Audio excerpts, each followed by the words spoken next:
Uno? Today's ngayong araw mga tol ay samahan niyo ako. Itong pasahero nga pala natin ay estudyante. Binigyan ko na siya ng shower cap, sunod helmet, pinapwesto ko na rin siya sa kaliwa para mas madali sumakay. Kaya? Kaya. Kung nakita niyo meron siyang hawak, sa kaliwa ay cellphone, sa kanan naman may dinukot siyang wallet. Okay ka na, sir? Ha? Oo naman, okay lang. Wait lang ha, bilis lang ha. Hindi mo kakalimutan ha. Baka makalimutan ko. SM North ka no? Alis na tayo. Let's go. Dinoble check ko ang paligid bago lumiko para safe kami. Buong araw ako bumiyahe nito mga tol. Alas 5 ng umaga ako lumabas para makahit ng incentives, tapos sinabot na ako ng hapon. Isa sa pinaka-importante dala mo pag ikaw bumibiyahe ay tubig. Sigurado kasing sa daan ay mauuhaw ka sa pag-ibig. Wala na kasi siya. Charot lang. Andito na kami sa rotonda. Dito ay natutuwa talaga ako. Biruin mo yun na pagkatiwalaan tayong pahawakin ng wallet ng ating customer. Bagamat marami nangyayari sa kalsada na hindi kaaya-aya. May mga pagnanakaw, pabanggaan, hold up, at kung ano-ano pa. Isang malaking pasasalamat sa pagkakataong to dahil meron pa rin talagang nagtitiwala sa ating pasahero. Sabi nga nila hindi matutumbasan ng anumang halaga ang tiwala na binigay sa'yo ng isang tao. Kaya ingatan natin yan.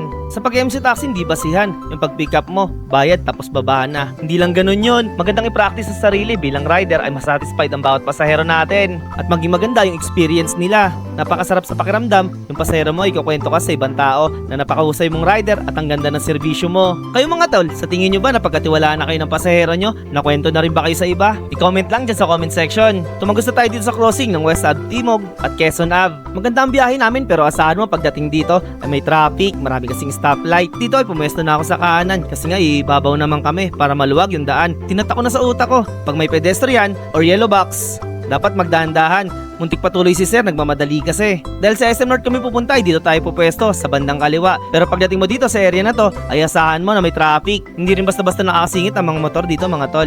Gusto ko lang i-shoutout yung mga followers natin. Maraming salamat sa inyo sa panonood sa akin. Asahan nyo na magandang video at hindi toxic na content ay papakita natin. Malapit na kami sa SM North at dumidilim na nga. Diyan sa parking? Sige, diyan sa parking. May pasok ano? Hypermarket. Sige po.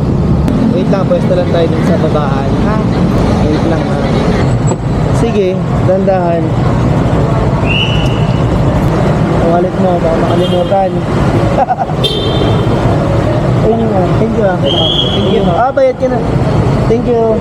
Kung nagustuhan mo yung video natin, pwede mong i-like at i-follow ang ating page. Kung hindi mo naman nagustuhan, like mo pa rin. Yun lang. Bye-bye.